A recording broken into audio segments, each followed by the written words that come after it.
Muslimin dan muslimat yang dirahmati oleh Allah Subhanahu wa taala. Pertama-tama marilah kita merafakkan setinggi-tinggi kesyukuran kehadrat Allah Subhanahu wa taala. Kerana Allah Subhanahu wa taala telah kurniakan kepada kita akan nikmat iman dan juga nikmat Islam.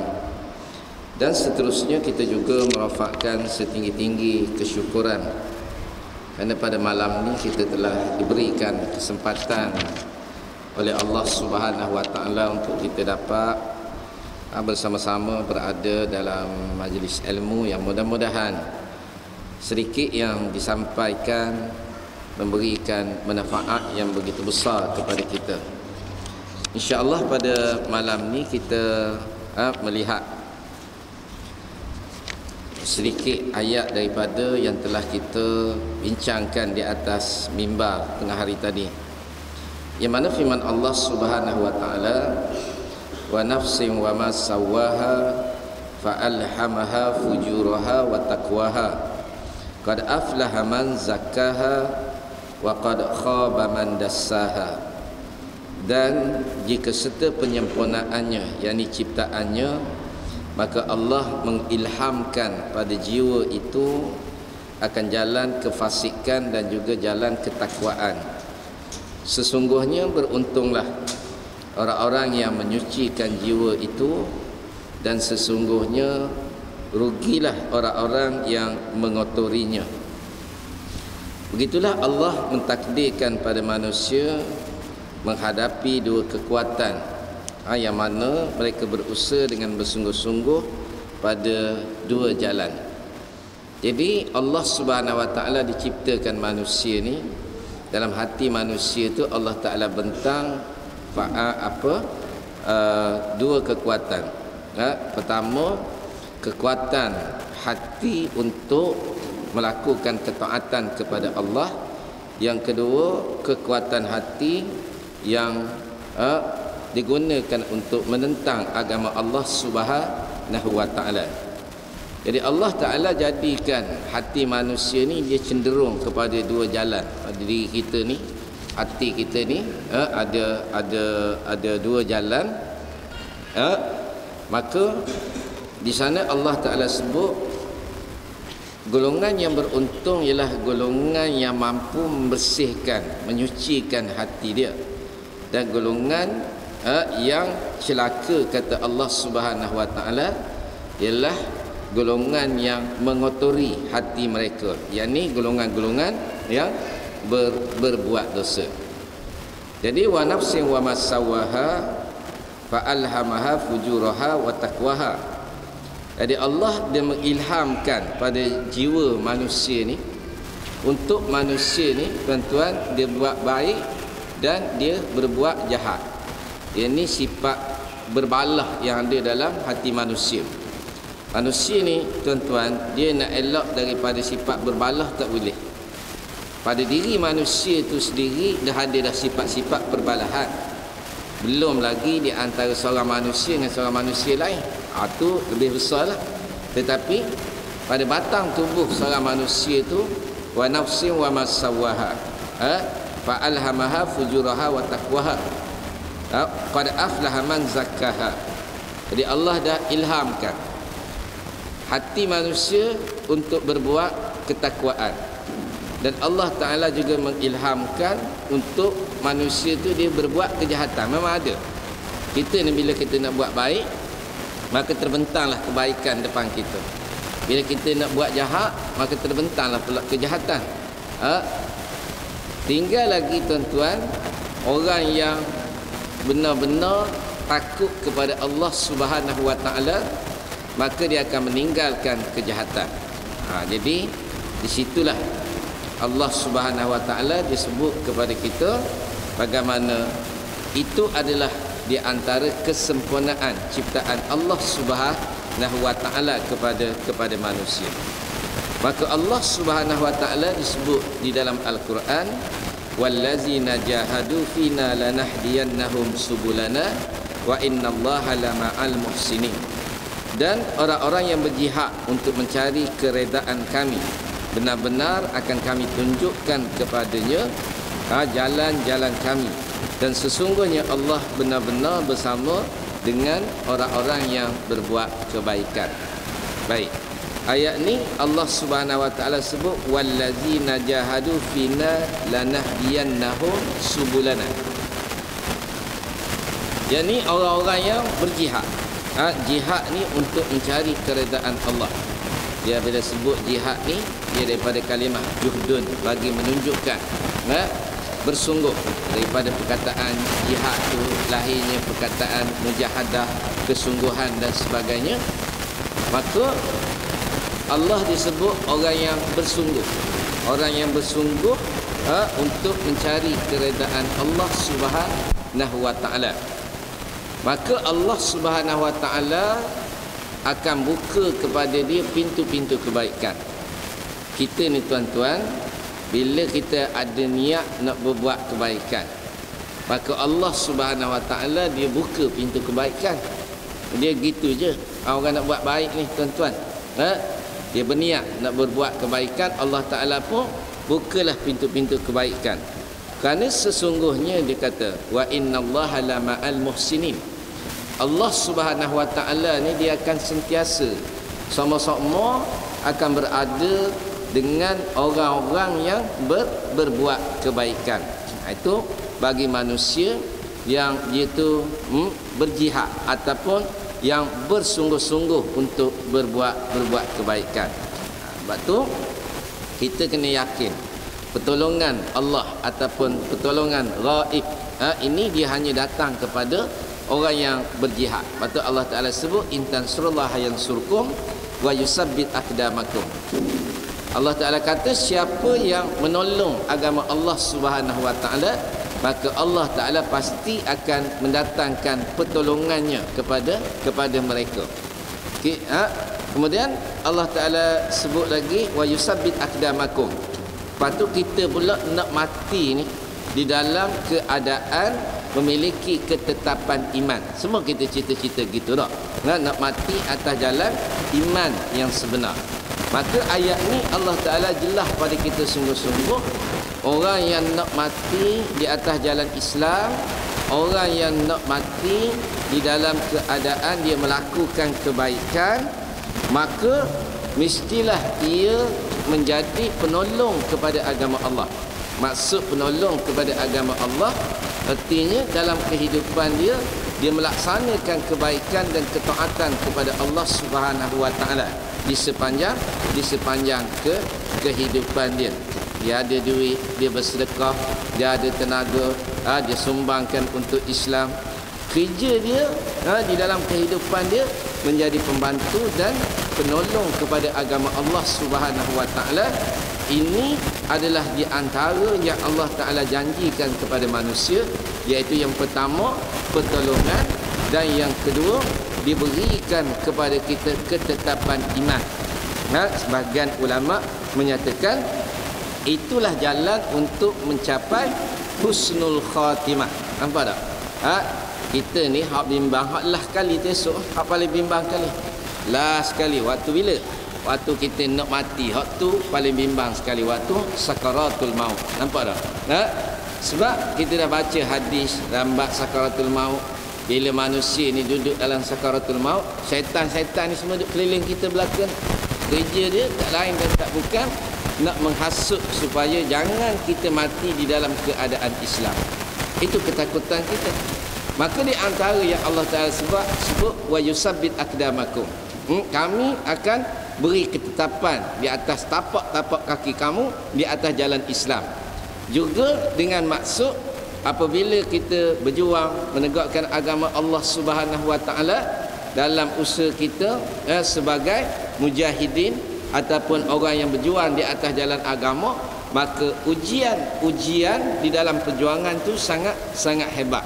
Dia mesti ada mihnah, mesti ada ibtila, mesti ada tribulasi dan sebagainya, sebagaimana yang telah dilalui oleh pejuang-pejuang Islam yang terdahulu. Maka ada ketikanya manusia ni dia akan diuji dengan ujian yang begitu hebat. Ujian yang begitu hebat. Kalau kita melihat selepas daripada zaman Nabi lah, kita ambil bagaimana pejuang-pejuang ikhwan, kita baca kisah Said Qutb, Syahid Said Qutb rahimahullah ta'ala, kita baca kisah Hasan Al-Banna, kita baca kisah-kisah orang yang berjuang, Zainab Al-Ghazali dan sebagainya. Mereka berhadapan dengan tekanan yang begitu hebat.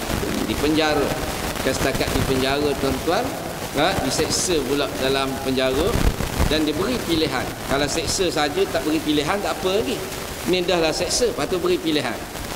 Kalau mau nak bebas, maka beri sokongan kepada kerajaan Mesir. Kalau nak bebas, maka di sana tuan-tuan, bila beri sokongan, dia akan merosakkan akidah. Dia akan merosakkan akidah. Ini wa yusabbit aqdamakum. Sebagaimana kalau kita baca sejarah zaman Rasulullah sallallahu alaihi wasallam, Bilal bin Rabah berhadapan, Khabbab misalnya, kulit belakang dia dilapah, dilapah tuan-tuan sampai peringkat tu. Sebab itu Nabi dia pesan pada kita, Nabi sallallahu alaihi wasallam dia pesan kepada kita, kalau sekiranya kita berhadapan dengan pemimpin-pemimpin yang zalim, Nabi kata kunu ka ashabi Isa, kamu semua mesti jadi macam sahabat Nabi Isa, nusyiru bil manan syirri wa humilul alal hasab. Mereka itu digergaji kepala dan tubuh mereka, dan mereka disolid pada batang-batang kayu. Mana sampai peringkat itu Nabi dia berpesan kepada kita. Begitu juga kita baca kisah Ashabul Ukhdud, dalam keadaan yang sangat cemas, dalam keadaan yang sangat cemas, pemimpin kaum Najran dia beri pilihan kepada pemuda tersebut. Kita bacalah kutilah Ashabul Ukhdud an-narizatil waqud izhum 'alaiha qu'ud. Kita baca kisah yang sangat hebat. Dia beri pilihan sebelum dipanah, sama ada kamu nak mengaku bahawa pemimpin Najran itu sebagai Tuhan, ataupun kamu tetap nak bertuhankan kepada Allah. Dalam keadaan panah tu atas dada, menunggu masa je. Jadi tuan-tuan, masa tu kita sangat mengharapkan pertolongan Allah, supaya Allah beri ketetapan di dalam hati kita. Kita baca surah Yasin pula, kita baca peristiwa seorang lelaki yang dia beriman kepada Allah, Habibun Najjar, Habibun Najjar, seorang tukang kayu yang beriman. Allah Ta'ala utus seorang Nabi, kemudian kaum dia tak beriman lagi. Allah Ta'ala utus pula 2 orang Nabi, dan akhirnya Nabi jadi 3 orang Nabi. 3 orang Nabi tuan-tuan di negeri Antakiyah, 3 orang Nabi yang beriman seorang je. Bayangkanlah, saya malam ni kira okey lah, mari juga 20 orang pun. Ni nak cerita 3 Nabi Allah Ta'ala utus, 3 Nabi seorang je beriman. Habibun Najjar, dah lah orang miskin, tukang kayu, lepas pada tu cacat pula, Habibun Najjar. Sampai kepada peringkat tuan-tuan, bila dia ditangkap dan dibunuh Nabi-Nabi tu. Nabi-Nabi hak 3 orang tu semua kena bunuh, tinggal dia pula seorang. Dalam keadaan dia diberi pilihan, sama ada nak beriman dengan ajaran yang dibawa oleh Nabi-Nabi itu, ataupun meninggalkan ajaran yang dibawa oleh Nabi-Nabi. Cuba tuan-tuan bayangkan keadaan yang sedemikian, dia sangat menuntut kepada kekuatan iman. Jadi disitulah pertolongan Allah Subhanahu Wa Taala yang sangat kita harapkan. Maka di sana Allah Ta'ala disebut kepada kita, intan surullah yansurkum. Orang yang sepanjang dalam kehidupan dia sentiasa menjadi penolong kepada agama Allah Subhanahu Wa Ta'ala, maka dia akan diberikan pertolongan oleh Allah, wa yusabbit aqdamakum, dan kemudian Allah Ta'ala akan beri ketetapan pada diri dia di atas akidah dia kepada Allah Subhanahu Wa Ta'ala. Maka daripada ayat yang kita bacakan tadi, Allah Subhanahu Wa Ta'ala dia buka pada dada kita ni ada 2 jalan, wa hadainahu najdain, ada 2 jalan. Maka ingat, Allah Ta'ala kata orang yang cenderung hati dia itu kepada kebaikan, maknanya dia mujahadah melawan segala keburukan yang ada pada diri dia, Allah Ta'ala akan buka pintu kebaikan tu seluas-luasnya. Tetapi ingatlah, dah banyak kali sebut dah, kita ni tuan-tuan bila nak buat baik, syaitan banyak nak buat baik. Itulah perlunya mujahadah. Nak bangun pagi, nak pergi sembahyang, nak sedekah. Bila nak sedekah je, mari selalu asyaitanu ya'idukumul faqra wa ya'murukum bil fahsya. Bila nak mari sedekah je, Allah Ta'ala sebut dalam Quran, syaitan pun bawa mari lalu perasaan kedekut. Bawa mari lalu kedekut. Tak. Bila untuk diri kita je, tak kedekut lalu. Nak makan kita tak kedekut. Nak buat rumah kita tak kedekut. Nak beli range sport kita tak kedekut. Nak tukar steering kita tak kedekut. Pada steering ada dah. Nak untuk diri kita je banyak lalu. Tak kedekut lalu. Tapi bila untuk Islam, dia cari duit biru tu, biru haram jadah. Dia cari hak biru tu, seria dia biru. Cari hak tu. Bila untuk nafsu kita je banyak lalu. Ini syaitan. Asy-syaitan ya'idukumul faqra wa ya'murukum bil fahsya. Bila kita nak buat baik, syaitan pun mendorongkan rasa kedekut dan mendorongkan kita kepada fahsya, mendorongkan kita ni kepada kejahatan. Tak? Itu ujian bagi kita nak buat baik. Maka itulah pentingnya mujahadah, tuan-tuan. Itu disebut pada ayat yang kedua yang telah kita bacakan tadi. Jadi itu sebagai dorongan kepada kita.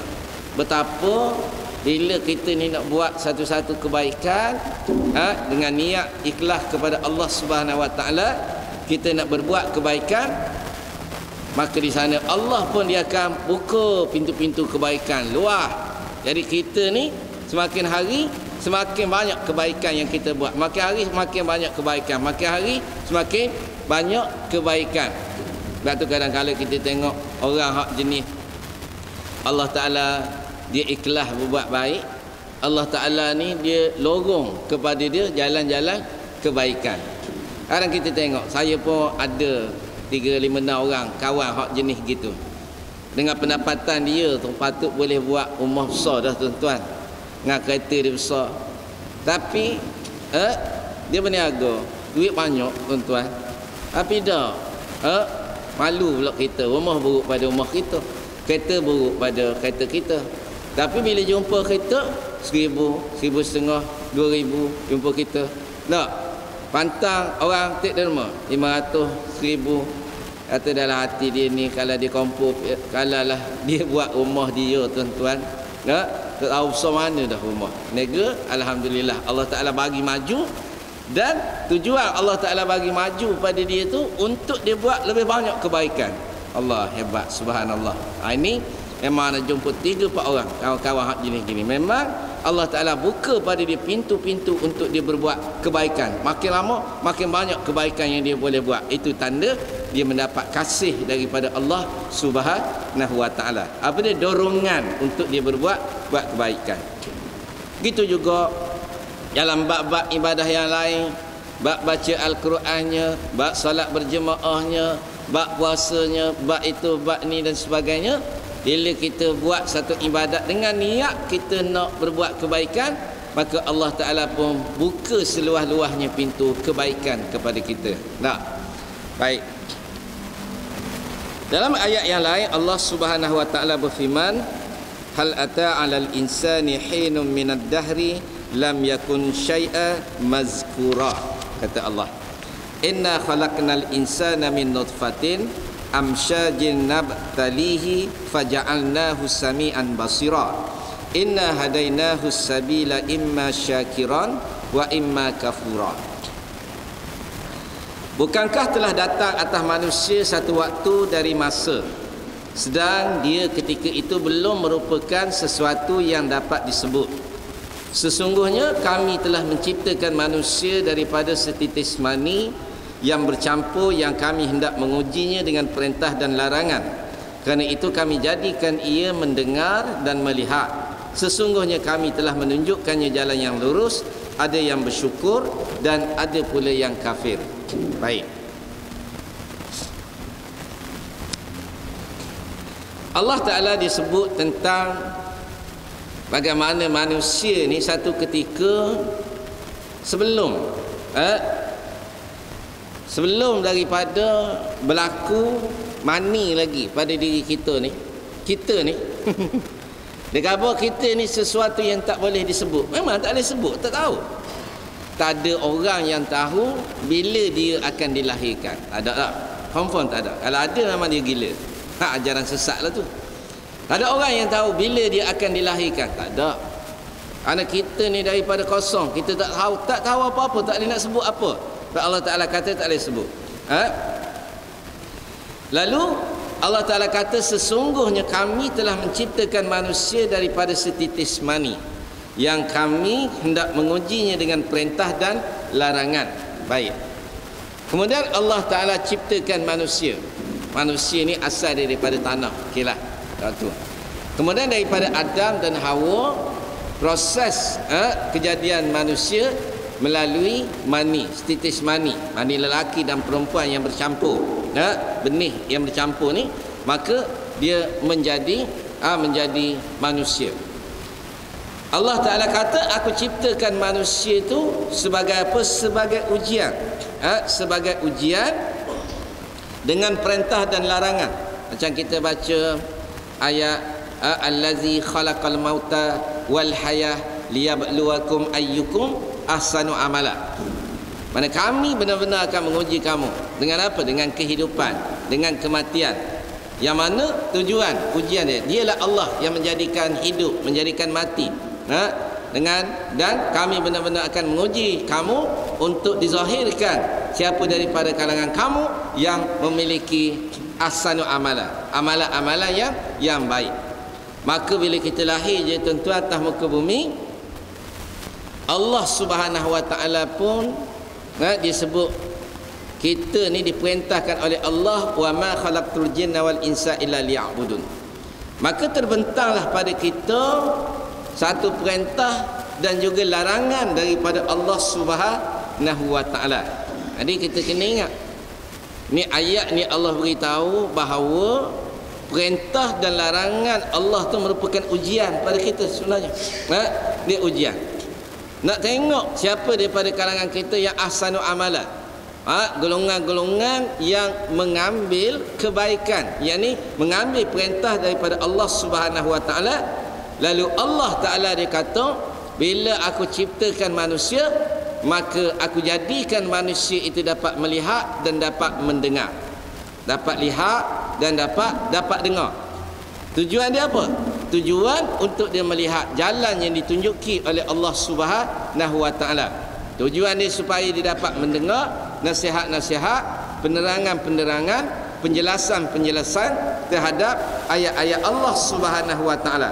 Maka sesungguhnya kami telah menunjukkan kepada mereka, inna hadainahus sabila imma syakiran wa imma kafura. Sesungguhnya kami telah menunjukkan kepada mereka akan jalan yang betul, jalan yang benar. Ada daripada kalangan mereka yang bersyukur. Bersyukur sebab Allah Subhanahu Wa Ta'ala bagi kepada dia penunjuk jalan yang benar. Allah tuan-tuan, atau Allah dia sebut jalan syukur ni, jalan yang payah tuan-tuan, syukur. Atau Allah, hamba dia yang bersyukur ni, Allah Ta'ala bagi nikmat yang lebih besar. La in syakartum la azidannakum. Orang yang bersyukur dengan mata, dia guna mata untuk jalan Allah. Orang bersyukur dengan telinga, guna telinga untuk jalan Allah. Orang bersyukur dengan kaki, guna kaki untuk jalan Allah. Orang bersyukur dengan harta, guna harta untuk jalan Allah. Orang bersyukur dengan kesihatan, guna kesihatan tu untuk jalan Allah Subhanahu Wa Ta'ala. Semua dia guna untuk Allah Subhanahu Wa Ta'ala. Lalu kata Allah, wa imma kafura.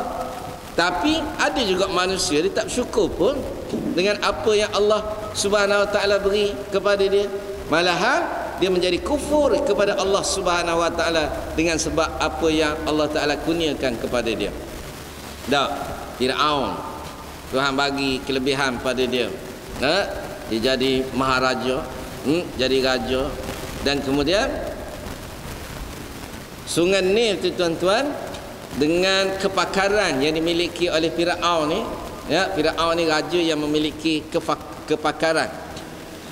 Dia boleh tebuk, buat empangan-empangan daripada sungai Nil, maka bumi Mesir yang kering tu tuan-tuan menjadi subur.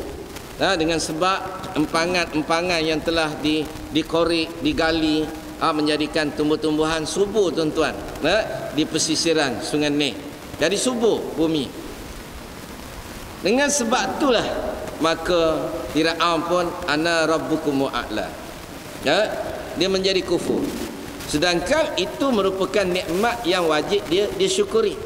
Bukan nikmat yang menjadikan ia kufur kepada Allah. Lahir kesombongan pada diri dia, takabur pada diri dengan apa yang diperolehi, tuan-tuan. Patut kita ni kalau Allah Ta'ala kurnia apa-apa, dikurniakan akal, dikurniakan kesihatan, dikurniakan harta benda dan sebagainya, maka perlu kita ingat nikmat itu adalah untuk disyukuri, imma syakiran wa imma kafura. Orang yang bersyukur maka dia gunakan semua itu untuk jalan Allah Subhanahu wa taala. Itu bagi orang yang bersyukurlah. Kerana Allah Ta'ala kata siapa yang bersyukur maka Allah akan tambah nikmat kepada dia. Nikmat dia mana? Yang paling yang Allah Ta'ala bagi tu. Lepas tu kita ni tuan-tuan, pertama dari sudut dunia, bila kita banyak bersedekah, Allah Ta'ala pun pemurahkan rezeki kita. Nampak? Lepas tu ayat tadi, bila kita banyak berbuat kebaikan, maka Allah Ta'ala akan buka pula jalan-jalan kebaikan. Itu nikmat yang lebih besar Allah Ta'ala bagi kepada kita. Kalau baca ayat 1000 dinar, dia tampal dinding, ramailah, apalah kereta. Itu tabiat orang Melayu dah. Nak kata mana? Kalau kat Indonesia tu, sebuah rumah. Sebuah rumah. Bismillahirrahmanirrahim, tulis besar. Tapi dia Sami Hindu. Dia tok Sami Hindu, dia pesen dia nak buat orang Hindu, tak lagi dah. Bahasa setara dia dah. Orang Melayu gitu lah. Dia tampal pada dinding ayat 1000 dinar. Tujuan tu nak kaya. Dia tampal dinding. Wa may yattaqillaha yaj'al lahu makhraja wa yarzuqhu min haitsu la yahtasib. Wa man yatawakkal 'ala Allahi fa huwa hasbuh. Innallaha balighu amri qad ja'alallahu 'ala kulli syai'in qadra. Tu. Ini Allah Taala sebut siapa yang bertakwa maka Allah Taala pun bagi kepada dia makhraja, jalan keluar. Kan? Jalan keluar. Ada Allah Taala sentiasa buka dia daripada kesempitan. Kesempitan itu adalah ujian daripada Allah, tetapi dengan takwa Allah Ta'ala membuka pula jalan-jalan untuk dia keluar daripada kesempitan dan kesusahan. Sebab kesusahan tu tuan-tuan, tujuan dia untuk menguji manusia, untuk uji. Tapi orang yang bertakwa, Allah Subhanahu Wa Ta'ala buka kepada dia jalan keluar. Macam kisah Nabi Musa alaihissalam yang dihambat oleh Firaun, dikejar oleh Firaun. Tentera Firaun ni ulama kata 1 juta tentera Firaun kejar pengikut Nabi Musa yang ada lebih kurang dalam 40 orang, tak aman pun. Hambat tuan-tuan, hampa peringkat tak boleh nak lari dah. Depan Laut Merah. Allah, tentera belakang ni dalam Quran sebut nampak bulatan debu. Nak cerita banyak, dengan ulama kata 1 juta tentera Firaun. Dah bila dia terlampau banyak, debu-debu daripada kaki kuda tu naik ke atas sampai nampak bulatan debu. Nak cerita ramai. Baik, Allah Ta'ala uji Nabi Musa dan pengikut-pengikut dia. Uji dulu. Tak dibelahnya lagi Laut Merah tu. Tak. Masa dia semakin dekat itulah satu gelodakan jiwa nak melihat kesabaran. Masa itulah ketakwaan kepada Allah Subhanahu Wa Ta'ala. Takwa, tunduk, patuh. Nak patuh pada manusia ke nak patuh pada Allah Subhanahu Wa Ta'ala? Makin lama makin dekat, makin lama makin dekat. Tu ujian tuan-tuan. Dia makin dekat makin tinggi ujian. Macam pilihan raya kau. Kau dekat pilihan raya, kau banyak pula dah duit nyebui. 2-3 hari nak pilihan raya, mari pula hak feda-feda 500 sebuah rumah. Dekat lagi pilihan raya, kau banyak lagi pitih. Mampu kerah hak tak tahan iman tu. Hak tak ada iman memang jeng keren terus. Ada? Dekat pilihan raya masa gini dia tak apa cara sangat. Dia bagilah 300 3 bulan beri tau. Tunggulah kat pilihan raya tu. Tunggulah nak tengok. Kalau salah 1000 sebulan dia bagi ke rakyat. Masa tu pilih. Pilih PT 1000 ke nak pilih orang nak melaksanakan hukum Allah Subhanahu Wa Taala. Belambak hak pakar-pakar piyah pun pilih PT. Sebab pakar piyah tu bukan sebab iman. Bukan dengan tujuan menuntut mardatillah. Habis jahanam tuan-tuan. Saya kenal ramai lah orang-orang jenis gininya. Kenal ramai. Itu ujian. Begitu Fir'aun berhadapan dengan bagaimana ujian itu Nabi Musa, makin lama makin dekat, makin lama makin dekat. Tuan-tuan bayang kalau kita tuan-tuan, Fir'aun ni beberapa orang berpaling tadah, menyesal ikut Nabi Musa. Menyesal. Menyesal. Dia pun berpaling tadah. Dia berpaling tadah tu pada orang jahat, dia salah faham. Sebab ketakutan dia pada manusia, dia paling tadah pada orang jahat. Allah sebut dalam Quran, semua mereka ni dibunuh oleh Firaun secara bersilang. Setengah ulama kata silang tu maksud dia salib. Setengah ulama kata dia cantah dengan pedang. Baik tuan-tuan, mati belaka paling tadah. Sekira-kira kata Allah melihat akan Musa kepada Firaun. Dah dekat dah. Mana Nabi Musa tu nampak dah muka Firaun, barulah Allah Ta'ala turunkan wahyu, anidrib bi asakal bah. Pukullah tongkat kamu kepada laut. Nampak? Dah dekat ah. Tapi nak boleh ke dekat tu, tengok ujian kita macam mana. Makin lama dada kita jadi semakin sempit, makin lama debaran semakin kuat, makin lama makin kecut. Tak boleh nak dibayangkan kalau macam kita baca sejarah Asy-Syahid Said Qutb rahimahullahu taala, hari-hari terakhir sebelum digantung, dia tahu dah dia akan digantung beberapa hari bulan. Dia tahu dah diberitahu bahawa dia akan digantung, dia akan dibunuh. Dia beri berbagai-bagai bentuk pujuk, suruh tarik balik artikel dia, suruh tu balik begini balik. Tak, dia tetap pada jalan dia tuan-tuan. Ni pertolongan Allah yang kita harapkan. Tak, itu bergantung kepada kekuatan iman lah. Iman ni dia tak sama, ada tinggi, ada rendah. Orang yang iman dia tinggi, maka ujian dia tu lebih besar, lebih tinggi. Nah, ujian lemah-lemah ni, sebab itulah Nabi ajar kita berdoa, minta supaya jangan kita diberikan ujian yang kita tak mampu nak tanggung. Mintalah pada Allah begitu. Lepas tu jangan sombong. Kita hidup atas muka, ya Allah aku sikit betul takut. Jangan tuan-tuan. Banyak berdoa pada Allah Subhanahu Wa Taala. Jangan main ujian ni tak datang, boleh cakap belaka, muka tak mari. Tak datang. Boleh cakap belaka, mari apa boleh apa ekor pun. Kau heran apa? Tak. FRU mari lah. Mari. Hulu je asap tembak habis dari lari. Tak ada FRU dengan asap pun lari dah. Nak ceritanya kita ni jangan takabur. Tak? Jangan sombong. Banyak melakukan pergantungan dengan Allah. Pada hari ini kita berjuang tuan-tuan. Kita berjuang. Jom pakat ngeluh belaka ustaz, bilalah nak menang. Itulah kebanyakan daripada dulu lagi dah saya dengar. Saya dah sebut banyak kali, kita nak rumah besar, duit kita kena pakai banyak, masa pun panjang, tukang pun ramai, tenaga pun banyak. Ni kemenangan tuan-tuan. Kemenangan ni benda besar.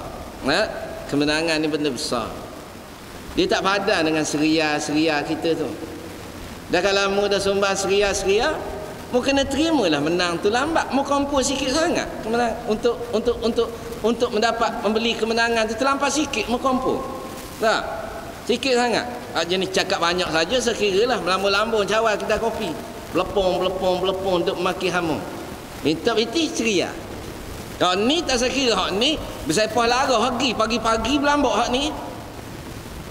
Kau banyak cakap Islam, umur dia kau besar. Kau banyak cakap Islam, kereta dia kau besar. Kau banyak cakap Islam, kau tak ada duit beri ke Islam. Hak ni, hak gini, pasal kira lah hak ni, sepah larah orang panggil. Belambak. Dah? Mana nak menang? Jadi tak payah cakap lah benda-benda gitu sangat. Maksud saya, gitulah. Dan nak banding dengan sahabat Nabi. Tak. Kaya-kaya tinggal Allah dan Rasul. Hak tengah bersama-sama dengan isteri, tinggal isteri. Sampai malaikat mandi wajib untuk dia. Hanzalah, malaikat mandi wajib untuk dia. Orang lain semua kering, tengok dia basah. Sahabat tanya, bapa? Bapa? Pergi tanya isteri dia. Dia ceritalah. Tengah bersama-sama. Tengah bersama.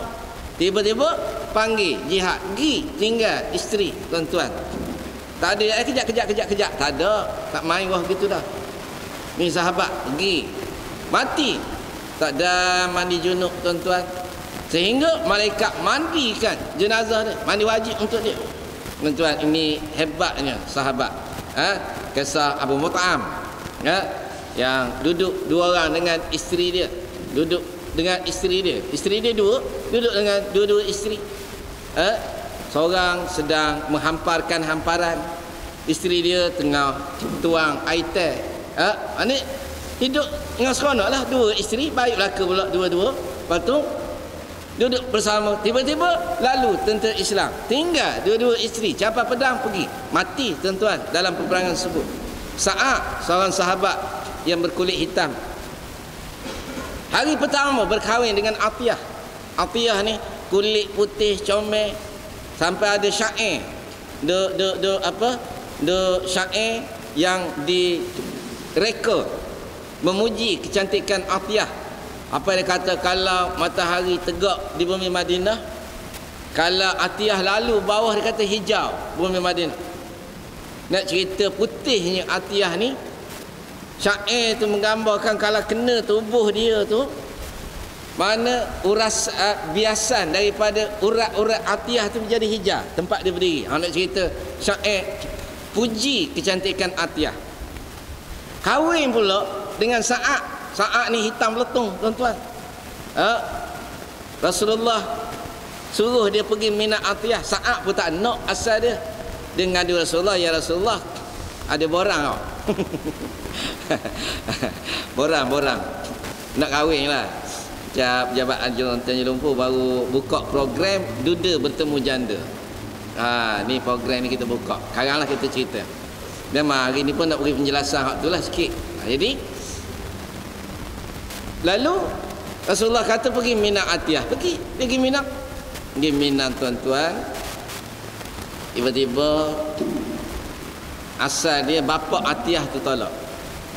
Tapi Atiyah ni dia dengar sebab Sa'ad beritahu pada ayah Atiyah bahawa aku datang minang Atiyah ni Rasulullah yang suruh, dia kata.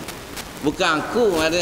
Saat ni dia mengakulah aku ni hitam letung, aku ni huduh, harta pun tak ada. Tapi sebab Rasulullah yang suruh. Atiyah ni dia dengar, tuan-tuan, dia dengar bahawa Rasulullah yang suruh Sa'ad ni pergi minang dia. Bila ayah dia tolak pinangan Sa'ad, dia keluar. Dia beritahu, ya wahai bapaku, kenapa tolak pinangan Sa'ad? Sedangkan yang suruh tu adalah Rasulullah. Allah hebat, tuan-tuan. Anak dara kita ada macam tu. Anak dara kita ada macam tu. Kita ambil menantu ada macam tu tak? Melainkan tanya dia kerja apa. Waktu dulu tanya. Adalah nak tanya dia jemaah kat mana, masjid kat mana dia jemaah. Dia patut kena gitu tu. Tunang yang awak nak tu dia jemaah kat masjid mana. Okey, dia kata masjid-masjid ni. Kita pun carilah kat masjid tu. Orang-orang hak ada cerita tak imam rajin nak jumpa budak ni main jemaah apa semua gitu gini. Tu baru kelas pak tu. Ni dak hanya kerja dia dulu. Orang lelaki ni kalau tak jemaah kita buat nantu jeng keren cucu-cucu kita dengan main. Tak. Dia tak nak heret cucu kita ke arah berjemaah, tak nak heret anak dara kita dah lah kita nak didik dah tak sempat dah. Lepas tu kita bagi pula orang yang tak nak mendidik. Lagi jeng. Habis. Kalau boleh, dah tak boleh nak buat kerana. Tak? Kan makan racun pula anak saya.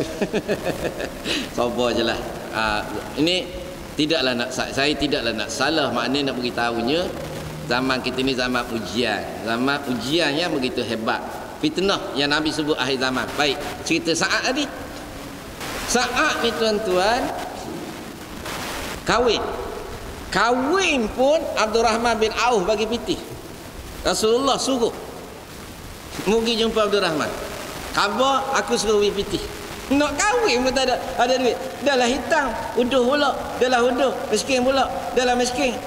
Payah nak cerita. Tak. Kes macam ni jarang berlaku. Mungkin kat tempat kita tak berlaku kot. Tapi orang yang patuh taat pada Allah, dia ni baik. Kahwinlah Sa'ad pas dia kahwin, dia pergi pasar nak beli barang nafkah dia sebagai seorang suami. Ada riwayat mengatakan dia sempat tidur bersama isteri, tapi riwayat yang masyhur mengatakan dia tak sempat pun. Tak sempat. Waktu dia berada di pasar tu, tiba-tiba arahan untuk berperang. Dia pun tuan-tuan, dia beli topeng, dia beli pedang, duit hak dia ada tu tadi, terus dia pergi medan perang. Satu riwayat menyatakan Rasulullah menangis tengok jenazah dia, sebab dia pakai topeng. Dia bertujuan dia pakai topeng tu supaya jangan orang suruh dia balik. Mau baru nikah balik dia tak ada gitu macam kita lah. Lalu masa dia jatuh tu lengan dia terselap. Rasulullah nampak, Rasulullah kenal. Menangis Rasulullah tengok jenazah dia mati syahid. Tak sempat pun untuk bersama-sama dengan isteri tuan-tuan. Dahlah isteri tu comel, putih, lawa. Kita ni pula huduh, hitam beletuk. Nak boleh bini hak hitam pun payah dah. Ni pula boleh hak putih, comel. Mana nak cerita buat bandingan kita. Tetapi kasih dia kerana Allah, kasih dia pada isteri kerana Allah, semuanya kerana Allah Subhanahu Wa Taala. Maka Allah berikan, ya Allah Taala sebut tadi, la in syakartum la azidannakum. Allah Taala beri dia nikmat yang paling besar, iaitu dapat mati syahid, masuk syurga tanpa hisab tuan-tuan. Orang yang mati syahid ni tuan-tuan, dia duduk ala syurga dah masa ni. Allah Ta'ala bagi dah pada dia masuk syurga. Orang yang mati dalam keadaan husnul khatimah duduk di alam barzah, baru taman-taman syurga. Orang mati syahid duduk alam syurga dah, duduk di dalam burung yang hijau besar, kemudian berterbangan di dalam syurga. Ini kelebihan. Orang syahid dah duduk dah dalam syurga. Ni nikmat paling besar Allah Ta'ala bagi pada kita. Kita sayang pun isteri kita dah muka bumi ni, kau lama kau tua. Sayang dia kerana cantik, dia kau tua. Sayang dia kerana kaya, akhirnya kita tak boleh nak rasai nikmat kaya. Tak. Kencing manis pun dia tak boleh dah nikmat makan. Tak. Ada Haji Man, tengok. Udah urut kepala lutut. Apa boleh buat lagi dah? Tak ada apa lagi. Banyak benda dah tak boleh buat. Itu nama. Tapi kalau kita berkasih kerana Allah, baik. Lepas tu dia kata, ada daripada kalangan manusia imma syakiran wa imma kafura. Ada manusia ni dia bersyukur dengan nikmat yang Tuhan bagi. Ada manusia ni yang kufur dengan apa yang Allah Ta'ala kurniakan kepada dia. Akhir sekali, dan Allah Subhanahu Wa Ta'ala berfirman, wa man jahada fa innama yujahidu li nafsihi innallaha la ghaniyyun 'anil 'alamin. Dan barang siapa yang berjihad, maka sesungguhnya jihad itu adalah untuk dirinya sendiri. Sesungguhnya Allah benar-benar maha kaya, tidak memerlukan sesuatu daripada semesta alam. Ini hak kita kena ingat sungguh-sungguh. Kita bila kita berjihad ni tuan-tuan, kita penat. Memang penat. Hulu kilir sana kemari. Lepas tu kita sumbang harta benda kita, hampa kita pun kadang-kadang tak ada duit. Hampa tak ada. Dia ada orang hak jenis gitu tu. Dia bagi ke Islam, hampa dia tak ada. Kalau zaman sahabat tu macam Abu Bakar, Umar, akhir sekali tinggal Allah dan Rasul.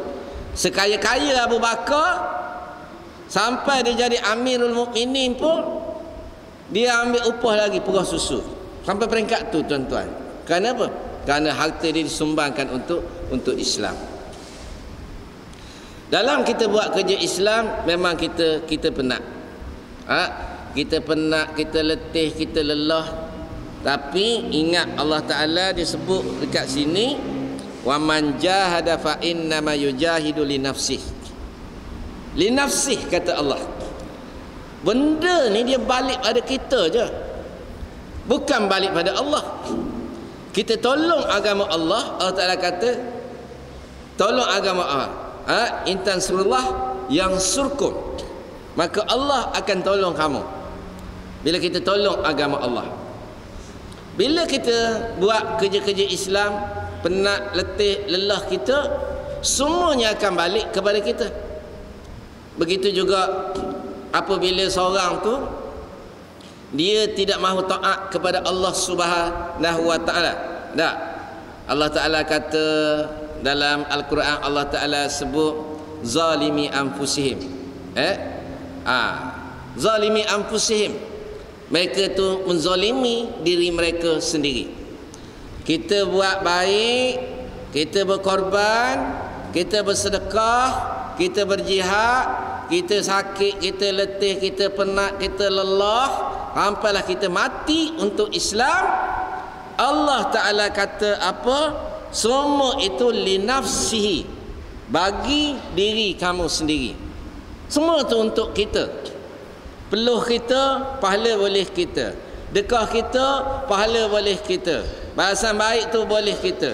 Letih kita, balasan tu semua boleh kita. Tak boleh kau orang. Dan Allah Subhanahu wa taala, innallaha la ghaniyun 'anil 'alamin.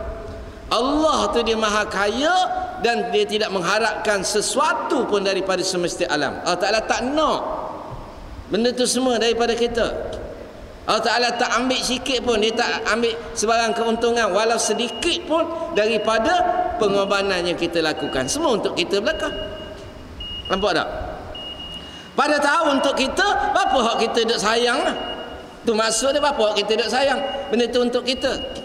Tapi kalau dunia dah tahu dah untuk kita, pak ke mahkamah dengan mai, dah tahu dah untuk kita, bagi sampai super skru, bagi ambil duit banjir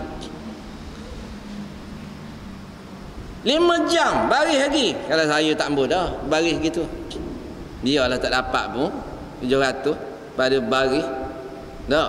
Mana nak ceritanya? Kenapa? Kerana untuk kita. Bila? Waktu dunia.